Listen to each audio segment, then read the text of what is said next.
જો ઈશ્વરના મજબૂત પ્રેમ સામે એવા હુમલા કરી શકે તો તમારા જે અર્થલી સંબંધો છે એમાં વધારે એ કોશિશ કરે છે. એટલે જો તમે સભાન નહીં રહો તો તમારા બધા સંબંધો ગુમાવશો.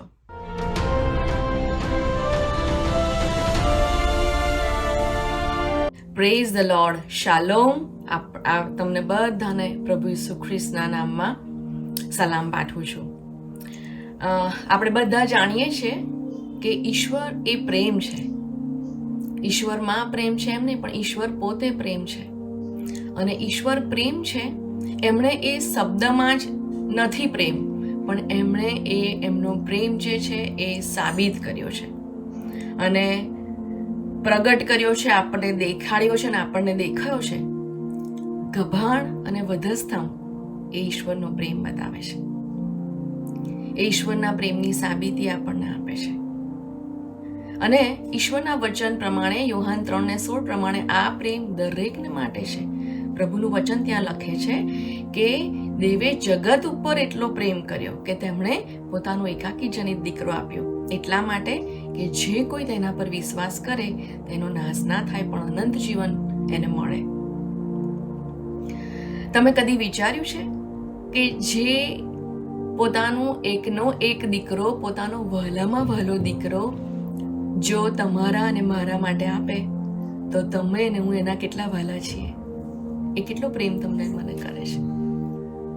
એ આપણા તમારા મારા એ ઈશ્વર છે, પ્રેમના ઈશ્વર, ભલાઈના ઈશ્વર. એ તમારા મારા ઈશ્વર શક્તિ. કેટલો ગજબનો પ્રેમ! કોઈ પણ પ્રેમ એવો હોય દુનિયાનો, કોઈ પણ એવા સંબંધો છે કે જ્યાં તિરાડ આવે છે, પણ ઈશ્વરનો પ્રેમ એવો છે કે એ પ્રેમથી આપણને કોઈ જુદું પાડી શકતું નથી. એવો ગજબનો પ્રેમ તમારા મારા ઈશ્વર એ આપણને કરે છે. પ્રભુનો આભાર એ પ્રેમને માટે. અને આવો ગજબનો પ્રેમ પ્રભુ તમને ને મને કરે છે, તો પણ જ્યારે આપણે એવી અઘરી પરિસ્થિતિમાંથી પસાર થતા હોઈએ જીવનમાં, કોઈ એવી સમસ્યા હોય, કોઈ એવી બીમારી આવી જાય, કોઈ એવા સંઘર્ષોમાંથી પસાર થતા હોઈએ, ત્યારે આપણે તરત જ આપણી નજર પ્રભુ તરફ જાય છે અને આપણે તરત જ એવા વિચારો આવવા લાગે છે કે ઈશ્વર મને પ્રેમ નહીં કરતા, એમણે મને છોડી દીધો છે અથવા છોડી દીધી છે.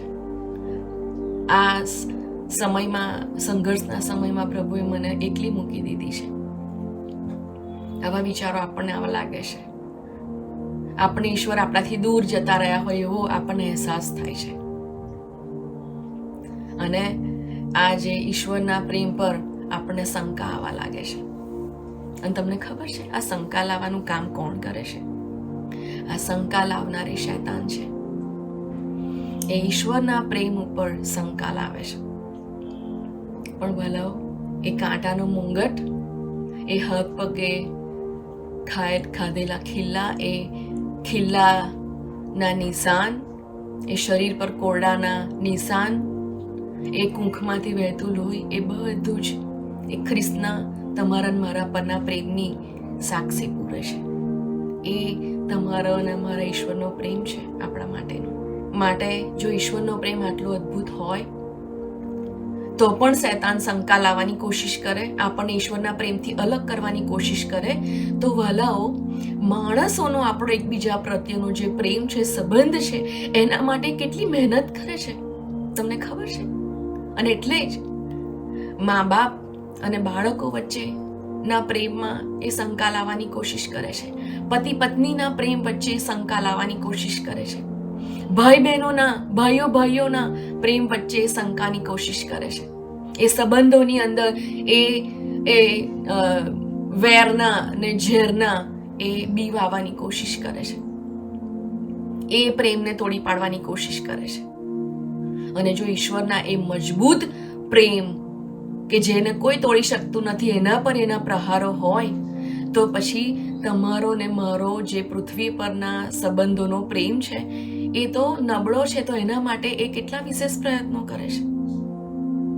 કોઈ પણ નાની મોટી બાબત બની હોય, કંઈ એવું બોલવાનું થઈ ગયું હોય, અથવા તો કોઈ પણ રીતે સંબંધમાં કોઈ સંઘર્ષ ઊભો થયો હોય, ત્યારે તરત જ શૈતાન એ વિચારોમાં એ વ્યક્તિને લાવે છે એક વખત મારે પોતાને એવું થયું. એક વખત હું મારું ઘરનું કામ કરતા કરતા હું રોટલી બનાવતી હતી અને કોઈ એક વ્યક્તિ સાથે મારે થોડી તકલીફ થયેલી હતી. અને જ્યારે રોટલી બનાવતી હતી ને ગુસ્સામાં એ વ્યક્તિ યાદ આવે મને બરાબર, અને મને એવું થાય કે આણે મારું આવું કર્યું, આવું કર્યું, આવું કર્યું, આવું કર્યું. અને પછી તમે જાણો છો, પ્રભુના આત્માએ મને તરત જ કીધું કે શું કરે છે તું? મને પ્રભુએ કહ્યું કે આ મગજમાં કેટલો બધો કચરો ભર્યો તે. અને ક્યાંથી આવ્યો? જ્યારે મેં એક જ વિચાર જે શૈતાનનો હતો ને એને અંદર આવવા દીધો, અને પછી એણે વણઝાર આપી આખી કે એમણે એ વ્યક્તિએ તારું આવું કર્યું, આવું કર્યું, આવું કર્યું, આવું કર્યું. અને જો પ્રભુએ મને ના રોક્યું હોત તો એ સંબંધ તૂટી ગયો હોત. પણ પ્રભુના આત્માએ મને દોરવણી આપી, પ્રભુના આત્માએ મને શાંત કરીને મને કહ્યું કે આ બધો કચરો કાઢ, આ બધી નકારાત્મક બાબતો કાઢ. જો પ્રભુએ એવું ના કર્યું હોત ને, મને મદદ ના કરી હોત આ બધા હુમલા પર, તો એ વ્યક્તિ સાથે મારો સંબંધ તૂટી ગયો હોત. પણ પ્રભુનો આભાર માનું છું કે પ્રભુએ મને મદદ કરી. અને પ્રભુએ મને કહ્યું કે વ્યક્તિ વિશે કઈ બાબતો છે કે જેણે એણે તને મદદ કરી છે એ વિચાર. અને મેં મારા મગજને બળજબરીપૂર્વક એ વિચારવાને માટે કહ્યું, અને એ વ્યક્તિ વિશે મેં સારી બાબતો યાદ કરવા લાગી.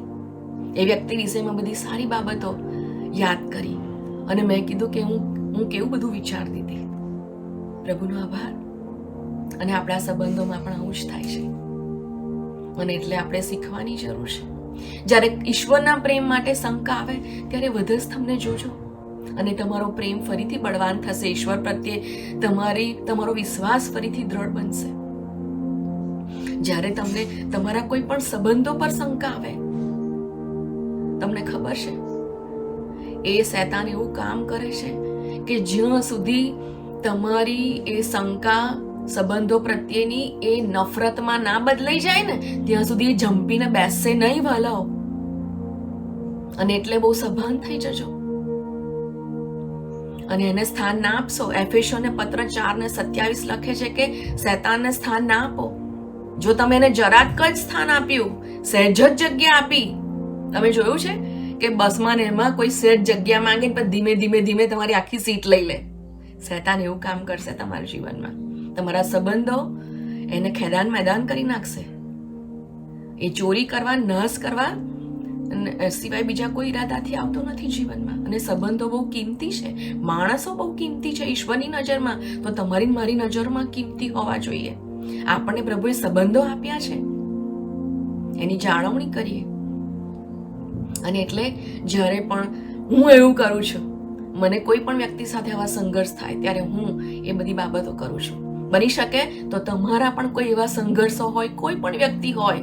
ઘણી બધી વાર અત્યારે મા બાપ અને બાળકો વચ્ચે પણ એવું હોય. બાળકોને એવું લાગે કે મારા મા બાપ પ્રેમ નહીં કરતા, સંભાળ નહીં રાખતા, અને પછી એ નકારાત્મકતામાં આગળ વધે છે. પતિ પત્નીને એકબીજાના સંબંધોમાં એવું લાગે કે મારા પતિ હવે મને પ્રેમ નહીં કરતા, પહેલા જેવો પ્રેમ નહીં કરતા. એ બધું શૈતાનનું જુઠ્ઠાણું છે. જો ઈશ્વરના મજબૂત પ્રેમ સામે એવા હુમલા કરી શકે તો તમારા જે અર્થલી સંબંધો છે એમાં વધારે એ કોશિશ કરે છે. એટલે જો તમે સંબંધ નહીં રહો તો તમારા બધા સંબંધો ગુમાવશો. અને ઈશ્વરે આપણને સંબંધો આપેલા છે, સંબંધોવાળા ઈશ્વરે આપણને બનાવેલા છે. એટલે આજે જો કોઈ પણ એવી બાબતો તમને લાગતી હોય તમારા સંબંધોની અંદર, તો વહાલાઓ બેસજો. અને જે કોઈ પણ વ્યક્તિ હોય, તમારા ભાઈ બહેન, બાળકો, પતિ પત્ની કે બીજા કોઈ પણ જગતના સંબંધો હોય, બેસજો. અને કોઈ એક પણ સારી બાબત મળે ને તો એમને પ્રેમ કરવાનું ચૂકશો નહીં, પ્રભુ ઈસુના નામમાં. મારી ઈચ્છા છે કે એક નાની પ્રાર્થના કરીએ. પ્રભુ, તમે પ્રેમ છો અને અમે તમારા બાળકો છીએ. પ્રભુ, અત્યારે અમે તમારી પાસે આવીએ છીએ. પ્રભુ ઈસુના નામમાં જે કોઈ પણ આજે આ વચન સાંભળી રહ્યું છે, એ મગજોની અંદર કોઈ પણ રીતે શૈતાને એનો ગઢ બનાવ્યો છે, શંકાઓ દ્વારા, નકારાત્મક વિચારો દ્વારા એ સંબંધોને એ તોડવાની કોશિશમાં છે. પ્રભુ ઈસુના નામમાં એ બધી શંકાઓ અત્યારે અમે તોડીએ છીએ. પ્રભુ ઈસુના નામમાં અમારા સંબંધો નવા કરીએ છીએ. પ્રભુ, તમારું વચન કહે છે એ પ્રમાણે કે જૂનું જતું રહ્યું છે અને બધું તમે નવું કરો. અને હવે પછી શૈતાનને અમે સ્થાન નહીં આપીએ. અમારા કોઈ પણ સંબંધોની અંદર શૈતાનને સ્થાન નહીં મળે, પણ પ્રભુ ઈસુ અમારા સંબંધોમાં વિજય થશે. ધન્યવાદ આપીએ છીએ પ્રભુ, તમે અમારી પ્રાર્થના સાંભળી છે એના માટે, અને પ્રભુ તમારું કામ તમે ચાલુ કર્યું છે એના માટે તમને પ્રેમ કરીએ છીએ ઈસુ પ્રભુના નામ.